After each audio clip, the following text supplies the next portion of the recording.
మార్చి 1న మేడిగడ్డ సందర్శనకు బీఆర్ఎస్ నేతలు వెళ్లబోతున్నారు. అయితే కాళేశ్వరంపై కాంగ్రెస్ ప్రభుత్వం తప్పుడు ప్రచారం చేస్తోందని కేటీఆర్ అన్నారు.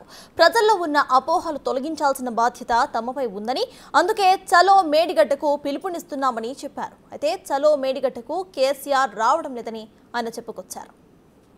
చలో మేడిగడ్డ అనే ప్రోగ్రాం ఏదైతే మేము తీసుకున్నామో, మన మార్చి 1 నాడు ఉదయం 8:30కు మా పార్టీకి సంబంధించిన శాసనసభ్యులు, అదేవిధంగా శాసన మండలి సభ్యులు, గౌరవనీయులైన పార్లమెంట్ సభ్యులు, మాజీ శాసనసభ్యులు, మాజీ ఎంపీలు, మాజీ ఎమ్మెల్సీలు, ఇంకా ఇతర ముఖ్యులు దాదాపు ఒక 150 నుంచి 200 మందిమి ఇక్కడ నుంచి బయలుదేరిపోతాం. తెలంగాణ భవన్ నుంచి బయలుదేరి ఒక్క మేడిగడ్డ మాత్రమే కాదు, మొదటి రోజు మేడిగడ్డ పోతాం.